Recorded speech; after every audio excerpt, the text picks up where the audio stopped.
दुख दर्द भव के सब मिटे, सतगुरु चरण नित से, गुरु भक्ति बिन कछु ना बने। में ही सकल संतन कही, गुरु भक्ति बिन कछु ना बने। श्री सद्गुरु महाराज की जय। परमाराध्य सद्गुरु महाराज गुरुदेव महर्षि संत सेवी परमहंस जी महाराज कलकत्ता शहर के प्रबुद्ध सत्संग प्रेमी महानुभावों, माता एवं बहनों, खुशी का अवसर उपस्थित हुआ है। जो दिवाली के एक दिन पूर्व हम लोग सत्संग में सम्मिलित हुए हैं, यह किशन अग्रवाल के घर पर सत्संग है, जो बीना माता के द्वारा आमंत्रित किया गया है। उन्होंने आग्रह करके मुझे अपने आवास पर बुलाया है सत्संग के निमित्त। मैं सौभाग्य से आप लोगों के बीच में उपस्थित हो पाया हूँ। कल शुभ दीपावली है, उसकी हार्दिक शुभकामना आज ही हम कर देते हैं। आज जमदेरी है, इसे लोग छोटा दिवाली बोलते हैं। तो कल हम लोग बड़ा दिवाली मनाएंगे। घर के इर्द गिर्द जो गंदगियां होती हैं उसकी सफाई करते हैं, और घर के अंदर भी जो गंदगियां फैली हुई रहती हैं उसकी सफाई करते हैं। घर में जो कुछ भी है, कपड़ा है, कोई सामान है, उसकी भी सफाई करते हैं, और शरीर की सफाई तो रोज करते हैं। तो दीपावली के शुभ अवसर पर पहले देखते हैं कि लोग सब घर द्वार, गली कुची आदि की सफाई किया करते हैं, और सफाई करके फिर संध्या के समय, शाम के समय दिया जलाते हैं। दिया जलाने से जो अंधेरा है वो दूर होता है। और आज जो पर्व है जमदेरी का पर्व, जो जम है उसे भगाते हैं। जैसे कि लोग क्या करते हैं कि जमराज घर से भाग जाता है, और अंधेरा भाग जाता है, दरिद्रता भाग जाती है। ये जम क्या है? जो अंधकार है बाहर या भीतर, चाहे घर के अंदर में अंधकार हो या आपके मन के अंदर में अंधकार हो, तो जो अंधकार है वही जम है। इस जम को तब भगाते हैं जब हम प्रकाश करते हैं, अर्थात दिया जलाते हैं, तभी यह जो अंधकार है यह भागता है। तो अंधकार क्या है?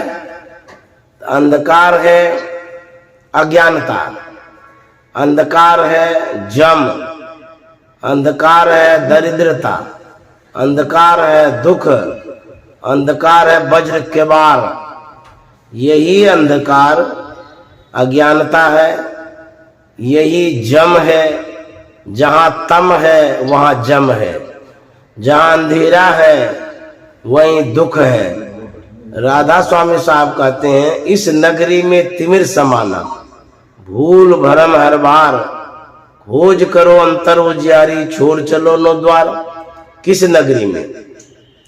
शरीर रूपी नगर में अंधकार छाया हुआ है।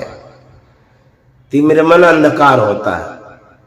कहते हैं जब तक अंधकार में हम रहते हैं भूल भरम हर बार, भूल भी होती है भरम भी होता है। भरम कहते हैं संशय को, संशय कहते हैं अज्ञानता को, अज्ञानता कहते हैं जहां ज्ञान का अभाव हो, ज्ञान जहां शून्य हो गया हो, जीरो हो गया हो, अर्थात विस्मृति जहां होती रहती है उसको संशय कहते हैं। भरम, जो भी बातें आप याद करना चाहते हैं वह याद नहीं होता, उसको कहते हैं भरम। इसी को कहते हैं अज्ञानता, इसी को कहते हैं जम, इसी को कहते हैं दरिद्रता। दरिद्रता को हम लोग सिर्फ धन के अभाव को कहते हैं या सर्वसाधारण यही जानते हैं कि रुपया नहीं है तो हम दरिद्र हैं, जमीन नहीं है तो दरिद्र है, घर नहीं है तो दरिद्र है, आदि आदि बातें क्या करते हैं, कहा करते हैं। लेकिन यदि संतों को माने तो उनके विचार से विशेष दरिद्रता क्या है, गोस्वामी जी के विचार के अनुसार जानना चाहेंगे तो उन्होंने कहा है व्यापित त्रिविध ताप तन दारुण, तापर दुसह दरिद्र सतायो, अपने धाम नाम सुर तरु तजी, विषय बबूर बागुर लायो, यही मैं हरि ज्ञान गवायो। अब गोस्वामी जी की जो दरिद्रता है, अर्थात वो किस भाव में दरिद्रता को लेते हैं वही मैं बतलाने जा रहा हूँ। गोस्वामी जी कहते हैं व्यापित त्रिविध ताप तन दारुण, तीन ताप होता है, दैहिक, दैविक, भौतिक। ये जो ताप है इसको कहते हैं दुख। तो शारीरिक दुख होता है, उसके बाद प्राकृतिक दुख भी होता है, जैसे कि प्राकृतिक आपदाएं आ जाती है, बाढ़ या बहुत वर्षा या ओला या बहुत गर्मी, बहुत आंधी, इसको प्राकृतिक आपदा कहते हैं। और शरीर में जो कष्ट होता है इसको दैहिक दुख कहते हैं, दैहिक आपदा कहते हैं। एक दैविक होता है, दैविक मतलब अज्ञात जो हो जाता है, अचानक जो दुख होता है, दैहिक दैविक। भौतिक, भौतिक का मतलब शरीर से शरीर जो कष्ट होता है, जैसे कोई किसी को मारता है, किसी का गला चीप दिया, भौतिक से भौतिक कष्ट जो होता है। ये तीन तरह का कष्ट गोस्वामी जी कहते हैं, दैहिक, दैविक जो अचानक हो जाता है, कहते पता ही नहीं था कैसे दुख आ गया, उसको दैविक भी कहते हैं, प्राकृतिक भी कहते हैं।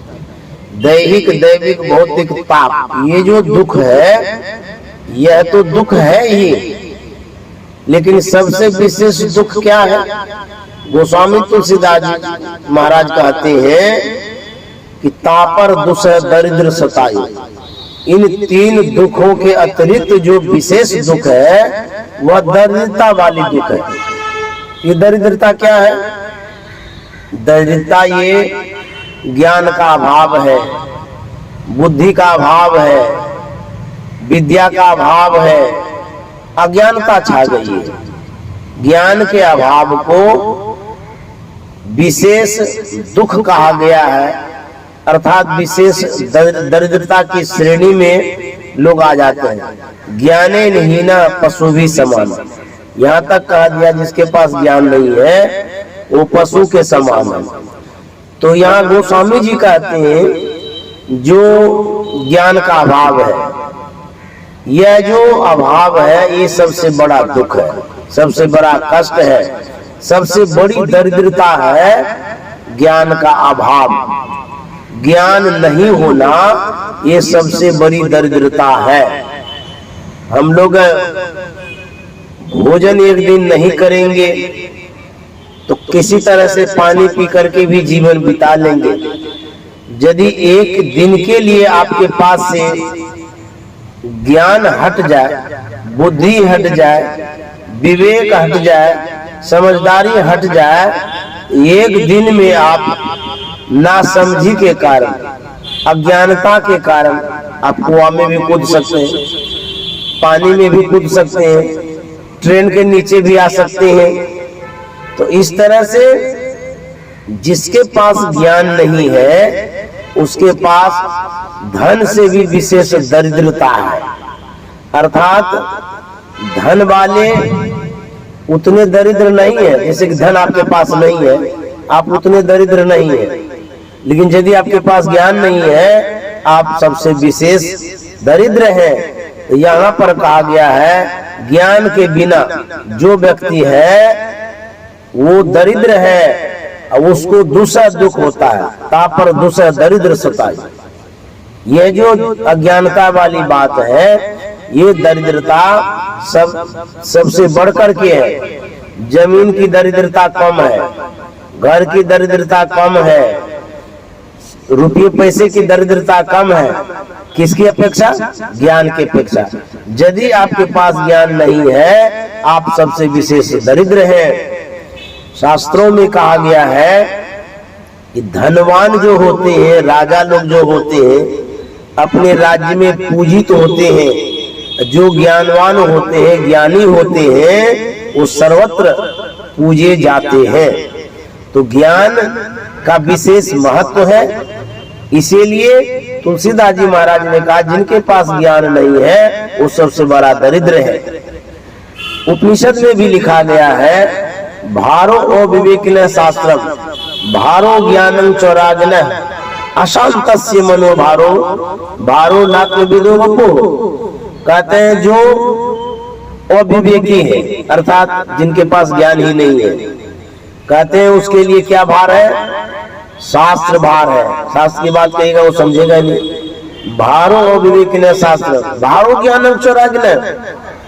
जो रागी है, आसक्त है, संसार आसक्त है, उसके लिए ज्ञान भारी जैसा लगता है।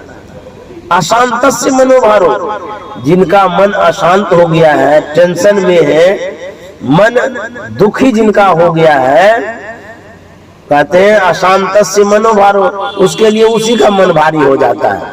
जो अशांत हो गया है उसका मन ही भारी हो गया है, उसके लिए मन भार जैसा हो गया है।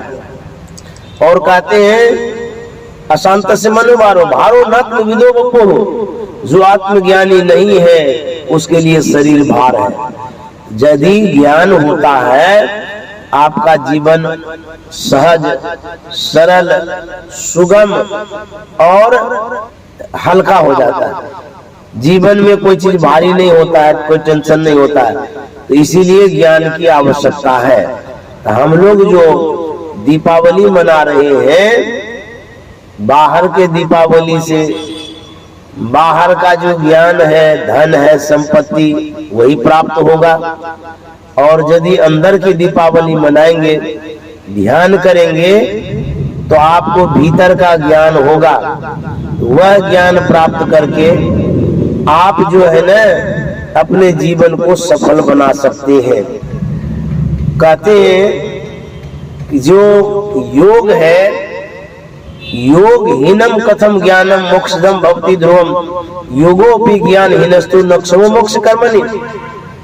जो योग करते हैं, जो योगी हैं, बाहर का योग भी जरूरी है, अंतर का भी योग जरूरी है। बाहर में जो हम लोग सत्संग सुनते हैं इससे हमको ज्ञान होता है। कौन सा ज्ञान? श्रवण ज्ञान, भौतिक ज्ञान, बाहरी ज्ञान। और जब हम ध्यान करते हैं, अंतर का योग जब करते हैं, हमको वास्तविक ज्ञान, सार ज्ञान, मूल ज्ञान, आत्मज्ञान होता है। इसलिए कहा गया है कि बाहर में भी आप सत्संग करिए, यह ये योग है। उसके बाद इस योग के बाद ध्यान योग है, जो ध्यान करेंगे अंतर का सत्संग है। तो बाहर और भीतर दोनों तरह का सत्संग हो, इसी के लिए हम लोग बाहर में भी दीपावली मनाते हैं और अंदर में भी दीपावली मनाते हैं। तो आप दोनों दीपावली मनाएं, जो बाहर का भी ज्ञान हो और अंतर का भी ज्ञान हो। बाहर में भी प्रकाश हो, अंतर में भी प्रकाश हो। बाहर की दरिद्रता धन संपत्ति की मिट जाए और अंतर की दरिद्रता अज्ञानता मिट जाए, इसके लिए यह सत्संग जरूरी है। तो जो आज जमदेरी जलाते हैं, यह तो घर के आसपास जो गली कुची है वहां का अंधकार दूर होता है, वो भी आप सब दिन नहीं जलाते हैं, तब वो भी आज के दिन पर्व के रूप में जलाते हैं जमदीरी को, और दूसरे दिन जमराज को रहने देते हैं। एक दिन भगाना चाहते हैं और दूसरे दिन से कहते हैं कि तुम रहो। क्यों? हम दूसरे दिन से दिया जलाएंगे ही नहीं, फुर्सत भी नहीं है, जलाना भी नहीं चाहते। एक दिन साल में एक बार पर्व मना लिए, बस हो गया। उसके बाद अंधेरे में पड़े रहो, अंधकार में पड़े रहो। अरे दिया ही जलाना चाहते हैं, यदि आपको लगता है कि जमराज भागता है तो रोज जलाइए, तो रोज भागा हुआ रहेगा तो सुख शांति बनी रहेगी, तो रोज जलाइए। तो बाहर में भी दिया रोज जलाइए और अंदर में भी रोज दिया जलाइए। संत कबीर साहब ने कहा है, अपने घट दिए न बारूरी, अपने शरीर रूपी घट में अंदर में दिया जलाइए। कैसे कैसे दिया जलाएं? बाहर में दिया जलाते हैं, मिट्टी का दिया लेते हैं और कॉटन का कपड़ा होता है या रुई लेते हैं और उसमें तेल डालते हैं तो नेस देते हैं तो दिया जलने लगता है। तो कबीर साहब कहते हैं अपने अंदर में भी दिया जलाइए, अपने घट दिए न बारूरे। कैसे जलाएंगे? नाम का तेल, सूरत की बाती और ब्रह्म अग्नि उद्गारूरे। नाम कहते हैं जो संत सदगुरु भेद बतलाते हैं, जो जप करने के लिए नाम बतलाते हैं वो, दूसरा जो ध्यान करने के लिए नाम बतलाते हैं वो। दो तरह का नाम है। जप जो करते हैं वो भी नामे है। नाम माना शब्द, जो भी शब्द संत सदगुरु बतलाते हैं उस नाम को लीजिए। दूसरा जो नादानुसंधान करते हैं वह जो शब्द है, शब्द साधना या सूरत शब्द योग, यह जो आप करते हैं ये भी एक नाम है। तो नाम रूपी तेल जो है कि दिया में डालिए। तो दिया क्या है? शरीर। शरीर रूपी दिया में नाम रूपी तेल दीजिए, नाम का तेल। और बत्ती क्या बनाएंगे? सूरत के बाती।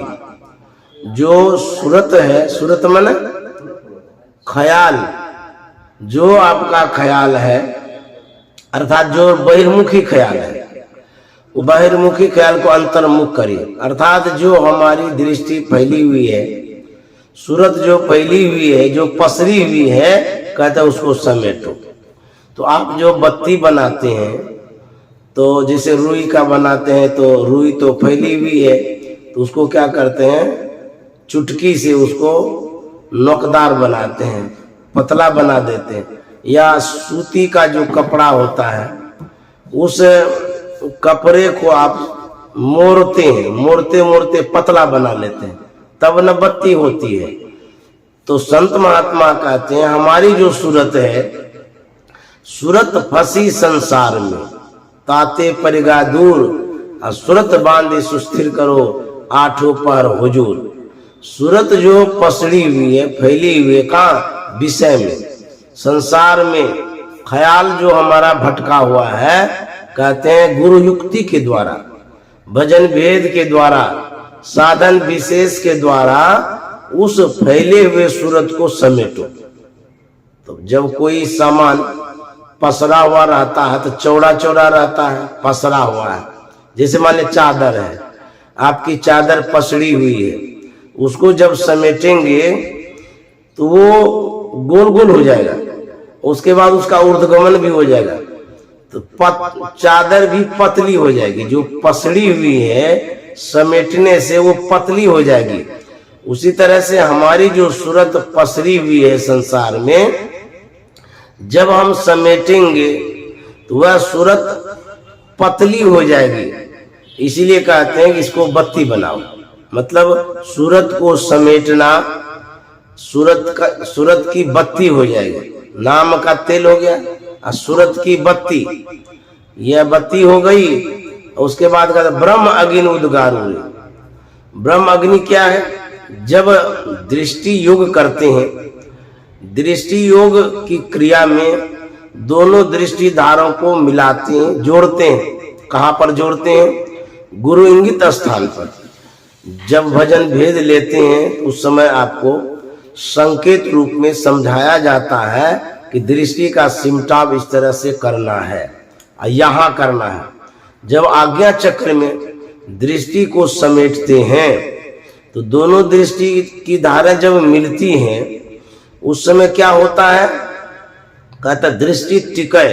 दृष्टि जब टिकती है, सुरत धुन रमय अस कर गुरु दाया, तो दृष्टि जब टिकती है तो वहाँ प्रकाश भी होता है और शब्दानुभूति भी होती है। तो दृष्टि के सिमटाव से जो अंतर की अग्नि है, ब्रह्म ज्योति है, वो उगती है, अर्थात जलती है। तो जब जलती है तब क्या होता है? जगमग ज्योत निहारू मंदिर में, शरीर रूपी मंदिर में प्रकाश हो जाता है। जब प्रकाश होता है तो जैसे आपके घर में प्रकाश हो जाता है तो खुशियां हो जाती है। दीपावली के दिन जब पूरा लाइट जलाते हैं, दिया बत्ती जलाते हैं, बच्चे भी खुश होते हैं, बड़े भी खुश होते हैं। उसी तरह से आपके अंदर में जब प्रकाश होगा तो कबीर साहब का जगमग ज्योत निहारू मंदिर में, अंदर में जो जगमग जगमग प्रकाश हो रहा है। गुरु महाराज ने कहा छट छट छट छट बिजली छटके भोर का तार दिखाता है, चंदा उगत उदय हो रवि हो धूर शब्द मिल जाता। जब प्रकाश प्रदर्शित होता है, दिखाई देता है, तो खुशियां होती है। कहते हैं जगमग ज्योत निहारू मंदिर में तन मन धन सब बारूरी। जब आपके अंदर में प्रकाश हो जाता है, प्रसन्नता जब होती है, तब कहता तन मन धन सब बारूरी। जब मैं गांव में था, मेरे परिवार के लोग जब दीपावली के दिन पूजा करते थे, लक्ष्मी पूजा करते थे, प्रकाश की पूजा करते थे, तो मैंने देखा है कि माताएं लोग एक बर्तन में अक्षत, पान, फूल, सुपारी, कुछ द्रव्य और गहना भी लाते थे, चाहे वो चांदी का हो या सोना का हो। तो जो सब बच्चे सब होते थे उसकी पूजा करते थे, जैसे कि अक्षत दोनों हाथ में लेकर के उसके सिर पर चढ़ा देते थे। इस तरह से पूजा करते थे, हो सकता आशीर्वाद देते होंगे। इस तरह से पूजा होने के बाद फिर प्रसाद भी बांटते थे, जो भी मिठाई वगैरह कुछ भी उस समय होता था।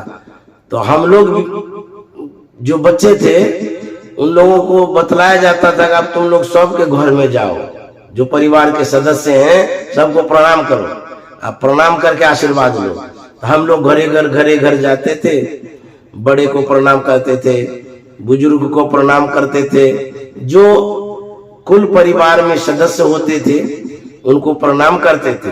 और जब प्रणाम करने के लिए जाते थे, प्रणाम जब कर लेते थे तो सब के सब लोग कुछ न कुछ खाने के लिए मिठाई भी देते थे और भी कोई चीज दे देते थे। तो हम लोग बड़े खुश होते थे। इस तरह से प्रणाम के बाद जो भी प्रसाद रूप में मिलता था। तो कहते हैं जब आप ज्योति का पर्व मनाते हैं, ज्ञान का पर्व मनाते हैं, गुरु का पर्व मनाते हैं, तो खुशियां भी होती है। और जब खुशियां होती है तो आप कुछ प्रदान करते हैं। जैसे मान लीजिए आपका पुत्र है, आपका बेटा है, आपकी आज्ञा का पालन करता है, तो आप उनकी सेवा से खुश होते हैं। तो खुश जब भी आप होते हैं, कुछ न कुछ देना चाहते हैं, वहां कंजूसी नहीं रहती है। कोई भी व्यक्ति किसी कारण से खुश हो जाता है, ऑटोमेटिक, वह नेचुरल है, प्राकृतिक है कि वहां उदारता आ ही जाती है। कोई भी हो तो उदारता कब आती है? जब खुश होते हैं। और खुश कब होते हैं? जब आप सेवा करते हैं। कोई भी व्यक्ति कुछ करते हैं किसी के प्रति, जब करते हैं तो वह व्यक्ति अगला खुश होता है, और जब खुश होता है तो मिलता है। तो दीपावली के दिन भी लोग खुशी में कुछ न कुछ बांटते थे। मिठाई हो या पैसा हो, पैसा भी किसी किसी को देते मैंने देखा है। कबीर साहब कहते हैं यदि अंतर में प्रकाश हो जाता है, खुशियां हो जाती है, जगमग ज्योति निहारू मंदिर में, तब क्या तन मन धन सब बारूरी, सब कुछ समर्पित कर देते हैं, तन भी मन भी वचन भी सब कुछ। उस खुशियों में आप सब चीज देना चाहते हैं, तन मन धन सब बारूरी। कहे कबीर सुनो भाई साधु आपन काज संवारू रे। कबीर साहब कहते हैं हे साधु भाई, हे सज्जन, तन मन धन जो है ये तो समर्पित करते ही हैं, और क्या कहते हैं, कहते हैं आपन काज संवारू। कहे कबीर सुनो भाई साधु आपन काज संवारू। तो कहते हैं कि जब खुशी हो जाती है, सब कुछ समर्पित करते हैं, तो अपने काम को संवारने कहते हैं। तो अपना काम क्या है, आपको जो प्रकाश मिल गया, खुशी हो गई आपको, तो आपका जो अपना काम है, निज काम है, जो बचा हुआ है, क्या बचा हुआ है, अंतर में जब प्रकाश उत्पन्न होता है वह आपको मिल गया, आप प्रसन्न तो हो गए, लेकिन उसके बाद भी शब्द साधना अर्थात सुरत शब्द योग नादानुसंधान का काम बाकी है। तो कबीर साहब कहते हैं जो काम अपना बाकी है उस काम को पूर्ण करो, खुशी में मत भूल जाओ, सिर्फ प्रकाश मिल गया इतनी ही खुशी में गफलत में मत चले जाओ, उसके बाद शब्दानुभूति भी है। तो अपना काम जो बाकी है कहते वो संभालिए। संत महात्मा संकेत करते हैं, सावधान करते हैं, सिखाते हैं कि संसार का जो काम है वो शरीर के लिए है, और जो साधन भजन ध्यान करते हैं वह निज काम है, अपना काम है। तो गुरु महाराज ने क्या कहा है अपने काम के विषय में, सत्संग नित्य और ध्यान नित्य। यह जो सत्संग रोज करना है और ध्यान जो करना है यही निज काम है। गुरु महाराज ने कहा नित्य प्रति सत्संग कर ले प्यारा, तेरा कार सरे सारा। आपका जो काम है वह बनेगा, तो कैसे बनेगा, कहता रोज सत्संग करने से। नित्य प्रति सत्संग कर ले प्यारा, तेरा कार सरे सारा। कार में होता है काम, सार कार्य का निर्णय करके धर चेतन धारा। गुरु महाराज कहते हैं कि सार काम जो है उसका निर्णय करिए। दीपावली में जो आप लोग बहुत सारे काम को करते हैं, तो उसमें जरूरी वाला जो काम है उसको चुनते हैं, चुनाव करते हैं, निर्णय लेते हैं कि सबसे पहले हमको दिया का प्रबंध करना है, दूसरे नंबर में तेल का प्रबंध करना है, तीसरे में बत्ती का प्रबंध करना है, चौथे में दिया सलाई का प्रबंध करना है। इस तरह से आप चुनाव करते कि ये जरूरी वाला काम है, तब दीपावली बढ़िया से मना सकते हैं। उसी तरह से हमारे जीवन में जो उजाला होगा, प्रकाश होगा, हमारा जीवन जो अंधकार में पड़ा हुआ है उसको प्रकाश में यदि लाना चाहते हैं, तो गुरु महाराज कहते हैं सार कार्य का निर्णय कर। आपका जो पारमार्थिक जीवन है उस जीवन को आप यदि संवारना चाहते हैं, सजाना चाहते हैं, तो निर्णय लेना पड़ेगा कि इस जीवन को सजाने के लिए सार काम क्या है। तो गुरु महाराज कहते हैं सार कार्य का निर्णय करके, सार काम का निर्णय करिए। यदि निर्णय नहीं कर पाते हैं तो गुरु महाराज बताते हैं धर चेतन धारा। अंतर की जो धाराएं हैं, जो चेतन धारा है, जिसको चेतना भी कहते हैं, उस धाराओं को धरना सार काम है, मूल काम है, धर चेतन धारा। तो यह जो धारा है यह बाहर की धारा नहीं है, अंतः सलीला है, भीतर की धारा है, प्रकाश की धारा है, अमृत की धारा है। गुरु महाराज कहते हैं मीन सूरत धार धर भाठा से सिरा चढ़ी रही। यह जो धारा है भीतर की धारा है, चेतन धारा है, इसको जो धरना है यही सार काम करना। तो धरेंगे हाथ से। कोई स्थूल धारा है तो गुरु युक्ति के द्वारा, दृष्टियों की क्रिया द्वारा उन धाराओं को धरेंगे, पकड़ेंगे। तो कहां पकड़ेंगे? गुरु महाराज का था पिंड के पारा, दसम द्वारे का आज्ञा चक्र में इस चेतन धार को हम धरेंगे, पकड़ेंगे। तो वहां जो धाराएं आ रही है, अंतर की धारा, चेतन की धारा, उसको पकड़ेंगे। धर चेतन धारा पिंड के पारा दसम द्वारे का। तब क्या होगा? कहता ज्योति जग जावे। जब चेतन धारा का सिमटाव करेंगे तो कहता ज्योति जग जावे। और गुरु महाराज कहते हैं ज्योति जग जावे अति सुख पावे। सुख कितना मिलेगा? अतिशय सुख मिलेगा, अत्यधिक सुख मिलेगा, अति सुख पावे। और क्या मिलेगा? शब्द सहारे का, शब्द का सहारा भी मिलेगा। ज्योति जो प्रकाश है वह प्रथम संसाधन है परमात्मा का। परमात्मा का रूप कह लीजिए, परमात्मा का प्रकाश कह लीजिए, परमात्मा का विभूति कह लीजिए, जो भी जानते हैं आप वह मान लीजिए परमात्मा का यह रूप भी है, परमात्मा का विशेष साधन भी है। और गुरु महाराज ने तो कहा है प्रवचन में, परमात्मा का प्रकाश बायां हाथ है और शब्द जो है दायां हाथ है। जो प्रकाश प्राप्त कर लेते हैं परमात्मा के बाएं हाथ में आ जाते हैं। जब बच्चा माँ बाप के हाथ में आ जाता है तो वह बच्चा खुश होता है, भटकता नहीं है, कहीं हेराता नहीं है मेला में। उसी तरह से जब प्रकाश को प्राप्त कर लेते हैं तो परमात्मा के हाथ में साधक आ जाता है, हम आ जाते हैं। तो यह परमात्मा का बायां हाथ भी है। तो कहते हैं कि अति सुख पावे शब्द सहारे का, शब्द का सहारा भी मिलता है। लख बिंदु नाद तह त्रय बंद देके।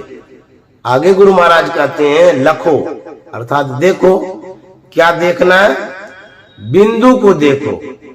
दृष्टियों की क्रिया के द्वारा हम बिंदु ध्यान करते हैं। लख नाद कहते हैं बिंदु ध्यान जब करेंगे देखने में आएगा, बिंदु भी देखने में आएगा, प्रकाश भी देखने में आएगा। उसके बाद शब्दानुभूति होगी। लख बिंदु नाद कैसे देखेंगे? त्रय बंद देके, आंख कान मुख बंद कराओ, अनद झीगा शब्द सुनाओ, दोनों तिल एक तार मिलाओ, तब देखो गुलजारा है। गुरु महाराज कहते हैं आंख कान मुंह तीनों को बंद करो। जब बंद करेंगे, तीन बंद बंद करी अजो नाम सोई, तीनों को बंद कर करके ध्यान करेंगे। कहते हैं इस तरह से जब करेंगे तो गुरु महाराज कहते हैं लख बिंदु नाद त्रय बंद देके सुनो सुनो में ही, और ब्रह्म नाद का धरो सहारा अपन तन में ही। जो ब्रह्म नाद है, जो अंतर का शब्द है, कहते हैं उसका सहारा मिलेगा आपको। ब्रह्मनाद का धरो सहारा अपन तन में ही, अपने शरीर में ही सहारा मिलेगा। गुरु महाराज कहते हैं सुनो सुनो में ही, अंतर के शब्दों को सुनो। जब उसको सुनोगे तब आप अंतर में प्रकाश और शब्द दोनों को प्राप्त करेंगे। इसलिए जो दिया बत्ती जलाना चाहते हैं वह बाह्य प्रकाश पाना चाहते हैं, जिसको भौतिक प्रकाश कहते हैं, जिसको बाहर का प्रकाश कहते हैं। इससे आपको भौतिक जीवन में सुख मिलता है, शांति मिलती है, समृद्धि मिलती है, लक्ष्मी की भी प्राप्ति होती है, धन मिलता है, जीवन में मंगल होता है। तो अस्थूल पूजा करने से अस्थूल संसाधन की प्राप्ति होती है। जब सूक्ष्म पूजा करेंगे, सूक्ष्म ध्यान करेंगे, अंतर का ध्यान करेंगे, तो अंतर में जो विभूतियां हैं, संसाधन है, परम प्रभु परमात्मा का जो साम्राज्य है, उसमें जो कुछ भी है उसको आप प्राप्त करेंगे। उससे आपको विशेष खुशी भी मिलेगी। गोस्वामी तुलसीदास जी महाराज ने कहा है, राम नाम मन दीप धरी। राम नाम, राम क्या है? नाम है। नाम क्या है? कहते मणि है। मणि मन प्रकाश। राम एक नाम है जो हम लेते रहते हैं, तो वह नाम राम का है, तो साधारण नाम नहीं है। कहते हैं वो मणि के समान है। राम नाम मणि दीप धरो, कहते हैं उसको दीप बना ली, दीपक बनाइए और उसको धरिए। तो कहाँ? कहते हैं हम अपने अंदर में। मुंह जो है, मुंह का जो होठ है, उस जगह से आवाज बाहर आती है। खाते हैं तो भीतर में अन्न चला जाता है। तो कहते हैं जो बाहर और भीतर का स्थान है मुंह, उसी मुंह पर, अर्थात मुंह से नाम लीजिए। राम नाम मणि दीप धरो, जीह देहरी द्वार। जैसे द्वार जो होता है ना आपका, देहरी जिसको कहते हैं, देहरी जो है जहां दरवाजा आप लगाते हैं उसको देहरी कहते हैं, मध्य वाला। न वो घर है न वो बाहर है, देहरी उसका नाम है। घर भी उसको नहीं कह सकते हैं और बाहर भी नहीं कह सकते, क्योंकि बाहर में भी नहीं है, घर में भी नहीं है, बीचे में है, उसको देहरी कहते हैं। उसी तरह से हमारा जो होठ है, होठ न बाहर है न भीतर है, मध्य में है। जीह देहरी द्वार, कहते यहीं पर राम नाम रूपी दिया को धरो, रखो, अर्थात नाम लो। तब क्या होगा? तुलसी भीतर बाहर हो, जो चाह से उजियार। जिनके मन में यह है कि हमारा बाह्य जीवन, भौतिक जीवन, स्थूल जीवन, शरीर से संबंधित जीवन यदि सुखमय हो, उजाला हो, प्रकाशमय हो, तो कहते हैं कि राम नाम लो मुंह से, तो उस जगह दिया रखो, तब आपका बाहर तो उजाला होगा ही होगा, जो अंतर में अंधकार है वहां भी उजाला हो जाएगा। इस तरह से यदि आप प्रकाश चाहते हैं, जीवन में सुख चाहते हैं, इस तरह से आपको जो संत महात्मा बतलाते हैं करना होगा। जनों, एक बात पर यदि गौर करेंगे तो आपको पता चलेगा गोस्वामी जी कितने अच्छे ढंग से समझा गए।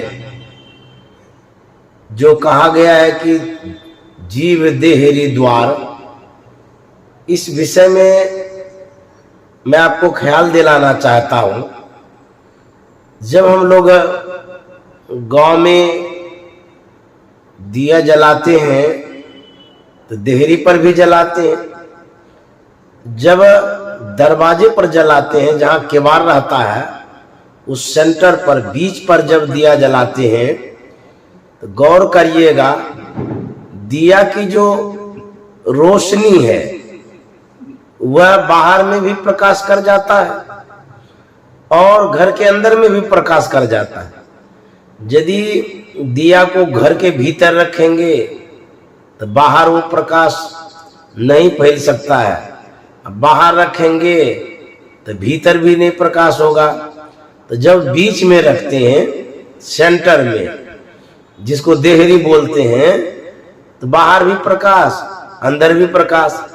तो गोस्वामी तुलसीदास जी महाराज कितना अच्छा ढंग से समझा गए कि यदि आप भगवान का नाम लेते हैं, जो संत सदगुरु बतलाते हैं, उस नाम को यदि आप जीव से लेते हैं तो आपका भौतिक जीवन भी प्रकाशमान होगा और अंतर का जो है वह भी प्रकाशमान होगा। तो गोस्वामी तुलसीदास जी महाराज बड़े अच्छे ढंग से समझा गए कि मुंह से लो भगवान का नाम, तो बाहर का जीवन सुखमय होगा, अंदर का जीवन सुखमय होगा, भौतिक जीवन सुखमय होगा और आध्यात्मिक जीवन भी सुखमय होगा। तो नाम लेने की जो महिमा है, जो तरीका है, संत सदगुरु से सीख करके यदि आप नाम लेते हैं तो लोक और परलोक दोनों प्रकाशमान होगा, ऐसा गोस्वामी तुलसीदास जी महाराज कह गए हैं।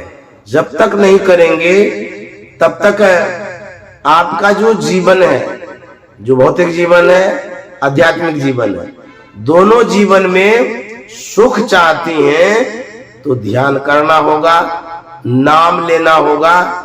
यदि आप नहीं चाहते हैं, चाहते तो सब कोई है लेकिन नहीं जानते हैं, चाहना आपके अंदर में है, चाहना तो बच्चा भी करता है, कुछ भी चाह लेता है, चाहनाएं हैं, लेकिन चाहना के अनुरूप आपके अंदर में समझदारी नहीं है, सीख नहीं है, तो चाहना की पूर्ति होने में कठिनाई है। बच्चा जो कुछ भी चाहता है उसके अनुसार उसको समझ में नहीं आता इसकी आपूर्ति कैसे होगी। जैसे हम आप क्या चाहते हैं, जीवन में मंगल चाहते हैं, सुख चाहते हैं, शांति चाहते हैं, जीवन प्रकाशमय हो, यदि वह चाहते हैं तो प्रकाशमय हो चाहते हैं, या सुख भी चाहते हैं, शांति भी चाहते हैं, मंगल भी चाहते हैं। इसके लिए तो आपको जानना पड़ेगा कि मंगल होता कैसे है। जैसे हमारे गुरु महाराज ने लिखा है, मंगल मूर्ति सदगुरु मिलवय सर्वाधार, मंगलमय मंगल करण बिनवो बारंबार। जो कोई मंगल चाहता है अपने जीवन में, तो जो मंगल मूर्ति सदगुरु है, साक्षात मंगल का मूर्ति रूप, यदि आप मंगल चाहते हैं तो मंगल मूर्ति सदगुरु का नाम लेना होगा, उसके बताए अनुसार चलना होगा, तब क्या होगा, मंगलमय मंगल कर्म, वो तो मंगल ही कर देंगे जीवन में, बिनमो बारंबार। तो इस तरह से आप मंगल चाहते हैं तो मंगल मूर्ति सदगुरु के शरण में जाना पड़ेगा। और आप सुख चाहते हैं तो सुख यदि आप चाहते हैं तो सुख रूप कौन है। जैसे मान लीजिए आप रुपया चाहते हैं तो बैंक में जाइएगा तब ना रुपया, बैंक में रुपया ढेर रहता है, आप खाता खुलाए हैं तो वहां से निकाल सकते हैं।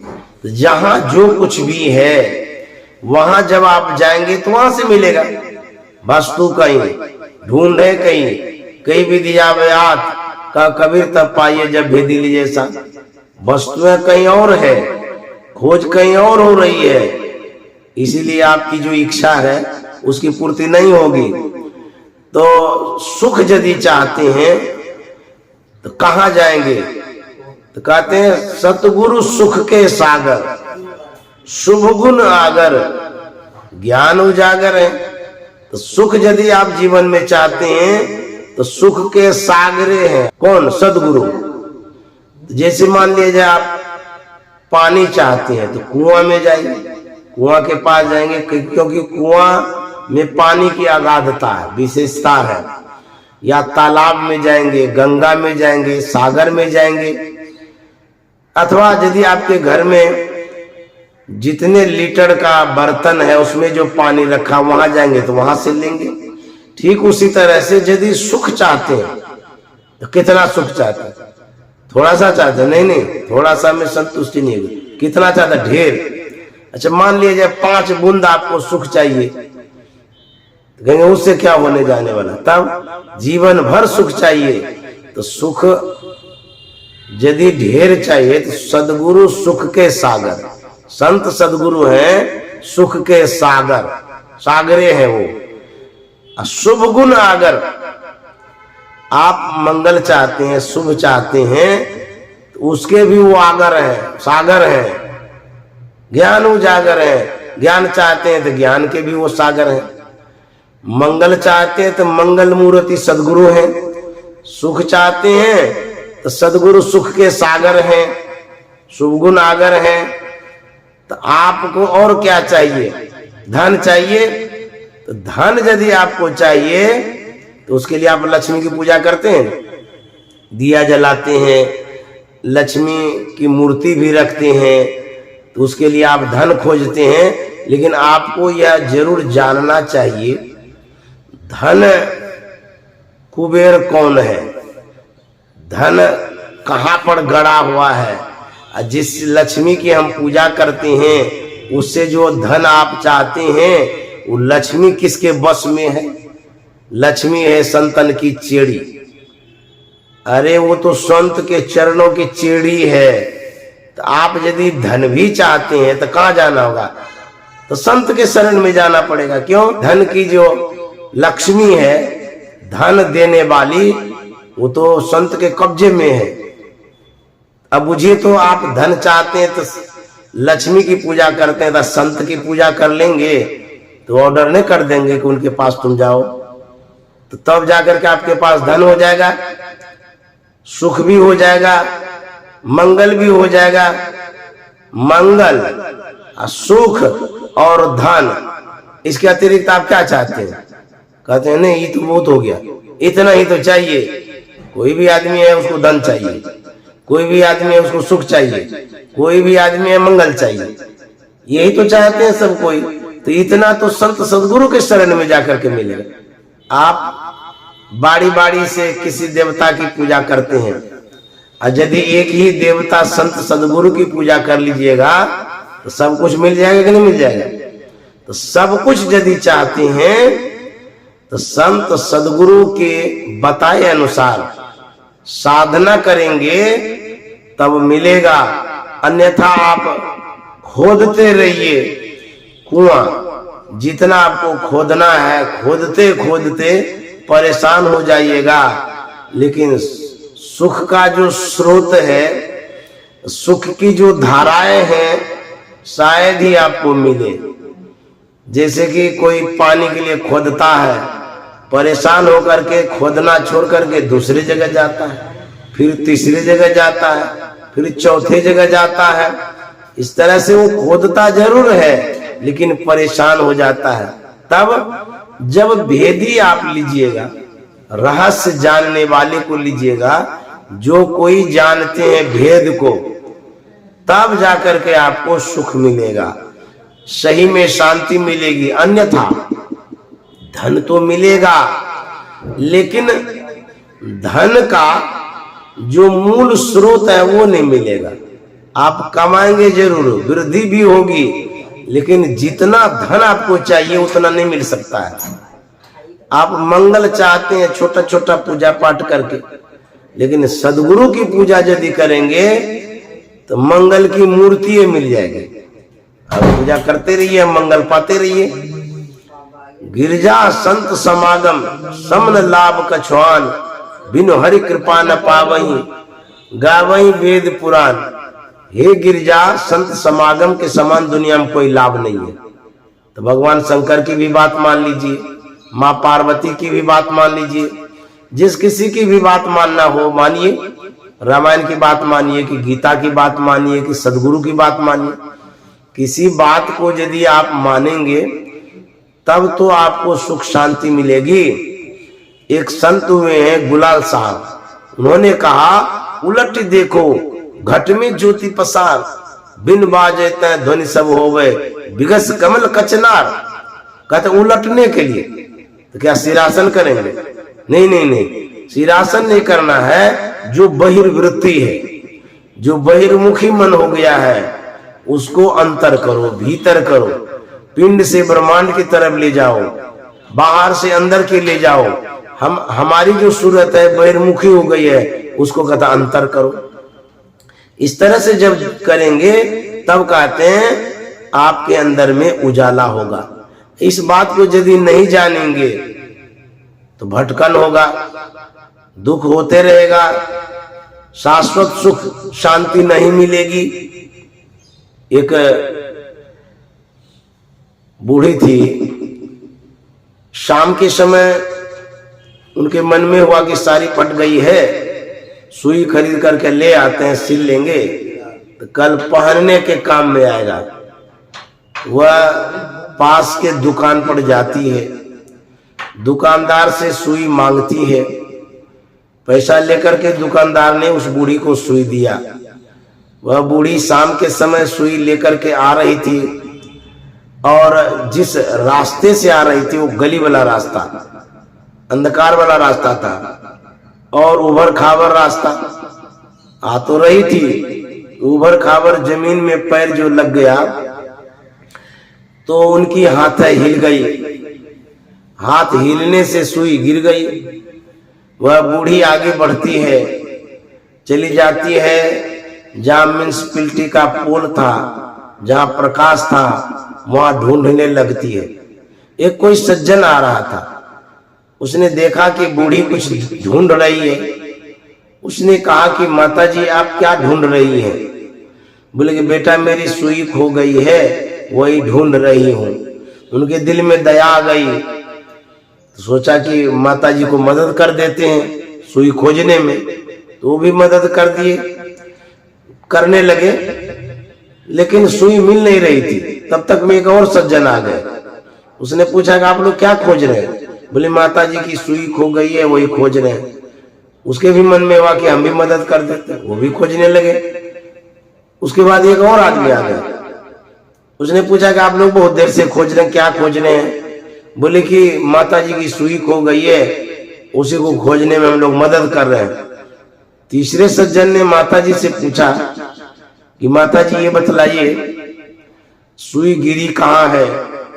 आपकी नजरें कमजोर हो गई हैं, हम लोग एक जगह नजर गड़ा करके देखेंगे, सुई अवश्य मिलेगी, लेकिन यह बतला दीजिए कि सुई गिरी कहाँ पर है। बूढ़ी ने कहा कि बाबू सुई फलाने गली में गिरी है। बोले बड़ा विचित्र बात है, सुई गिरी है गली में, खोज हो रही है म्युनिसिपैलिटी के पोल के पास। उसने कहा कि आप यहाँ क्यों खोजते हैं? बूढ़ी ने कहा कि बाबू गली में अंधकार है और यहाँ प्रकाश है, इसलिए प्रकाश में खोज रहे हैं। उस आदमी ने कहा बस तू कहीं ढूंढ है, कहीं विधि आवे हाथ, कहा कबीर तब पाइए जब भेदी लीजिए साथ। आप जिन वस्तुओं को ढूंढ रहे हैं, अर्थात जो आप सुख खोज रहे हैं, तो वह सुख है कहाँ, हेराया कहाँ है? ढूंढ जो रहे हैं कहाँ पर सुख है जो मिलेगा। तो आप अपने मन से सुख तो खोजते हैं, लेकिन खोजते वहां है जहां आपको लगता है प्रकाश है, जहां लगता है कि मिल सकता है, लेकिन सुख तो अंधकार होकर के गुजरा है। आप सुख खोजना चाहते हैं तो अंतर्मुख होना पड़ेगा, अंधकार को पार करना होगा। तो आप ढूंढ कहीं और रहे हैं, सुख मिलेगा कहां से? इसलिए सुख को खोजने के लिए भीतर चलना पड़ेगा। एक बात कह करके मैं विराम देना चाहूंगा। एक बार दिल्ली में गुरुदेव महर्षि संत सेवी परमानंद जी महाराज का सत्संग हो रहा था। दिल्ली आश्रम में प्रवास था, निवास था, वहीं पर गुरुदेव विराजमान थे। दिल्ली शहर के एक से एक शिक्षित व्यक्ति, धनवान व्यक्ति गुरुदेव के दर्शनार्थ आया करते थे। एक दिन एक नगर सेठ आए। नगर सेठ जब आए तो परिचय हुआ, जान पहचान हुई, पूछताछ हुई।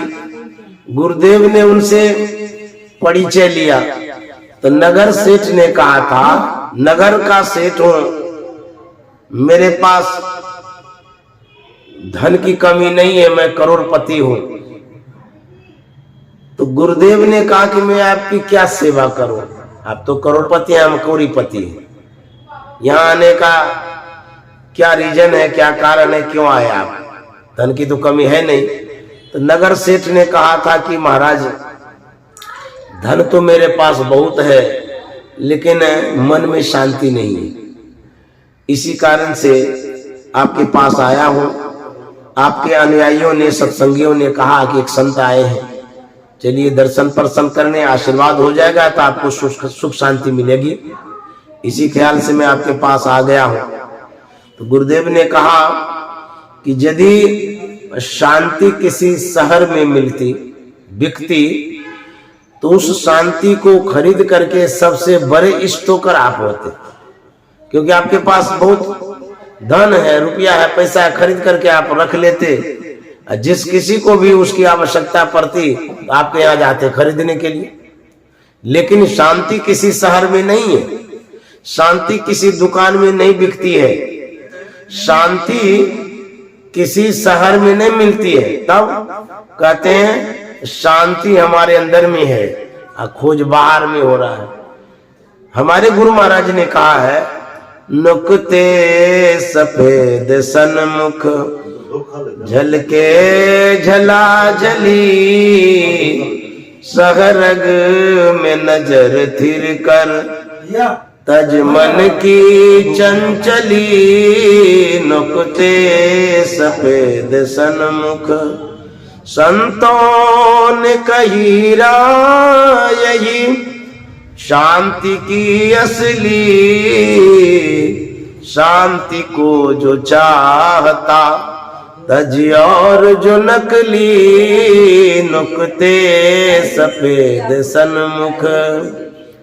गुरु महाराज कहते हैं जो नुकता है, नुकता कहता बिंदु को, जो साधक बिंदु ध्यान करते हैं अर्थात दृष्टियों की क्रिया करते हैं, दृष्टियों की क्रिया में बिंदु का ध्यान करते, बिंदु की उपलब्धि यदि कर पाते हैं का तो वही शांति स्वरूप है और उसी से शांति मिलती है।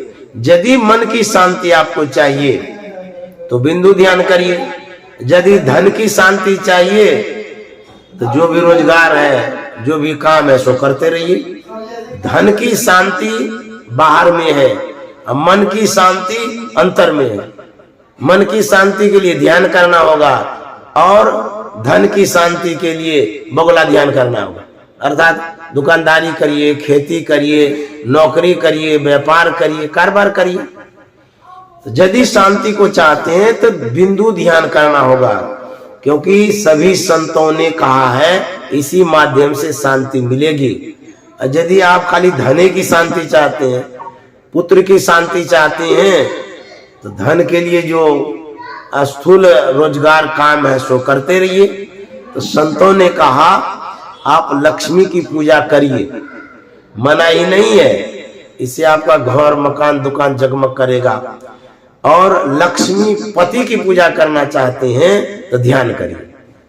तो लक्ष्मी यदि चाहते हैं तो दिया बत्ती जलाइए, और लक्ष्मी पति चाहते हैं, जिसके कब्जे में लक्ष्मी है तो ध्यान करिए, क्योंकि लक्ष्मी है संतन की चेरी।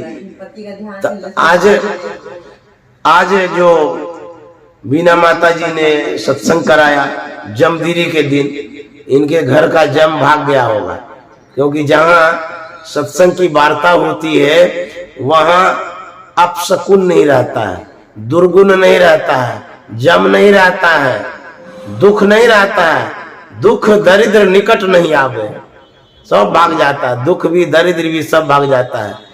कबीर साहब ने कहा है, करु सतसंग भरम गर टूटे, करो सतसंग भरम गर टूटे, भरम गर टूटे, भरम गर टूटे, करो सतसंग भरम गर टूटे, बिनु सतसंग किए दुख पावे, बिनु सतसंग किए दुख पावे, पकड़ी पकड़ी जम लूटे, भरम गर टूटे, करु सतसंग भरम गर टूटे, दुख दरिद्र निकट नहीं आवे।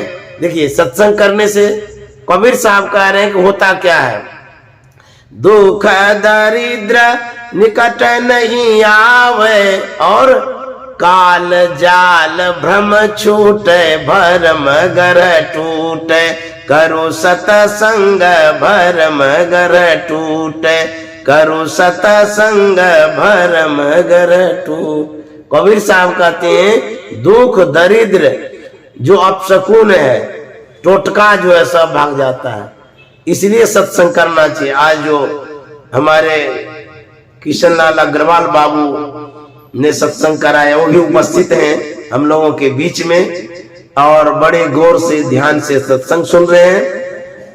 मैं गुरु महाराज से प्रार्थना करता हूं उनके जीवन का जो संकट है, जो दुख है, जो कुछ भी है जो उनके मन के विपरीत है उसको दूर कर दें, और जो उनके अनुकूल होना चाहिए, सुख, शांति, स्वास्थ्य, समृद्धि, वह भरपूर गुरु महाराज करे।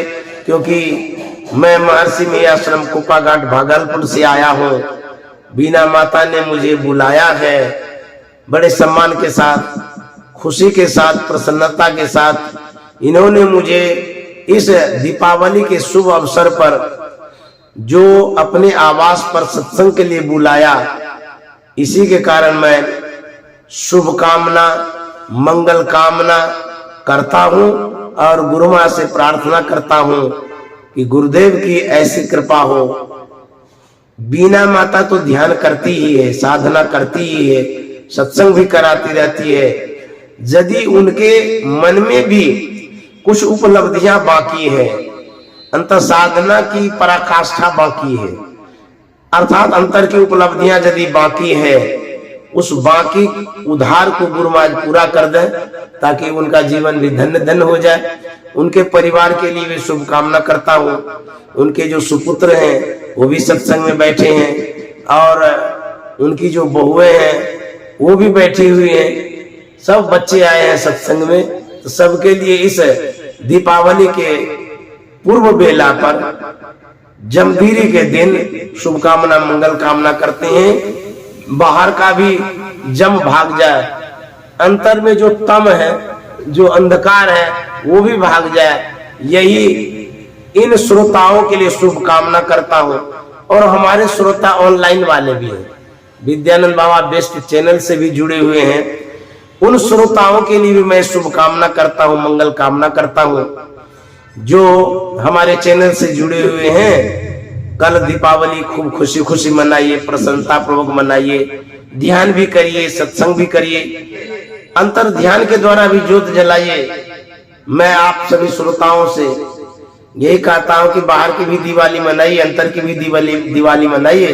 दोनों दिवाली मना करके आप अपने जीवन में खुशी प्राप्त करिए। यही मैं शुभकामना आप सबों के लिए भी करता हूं।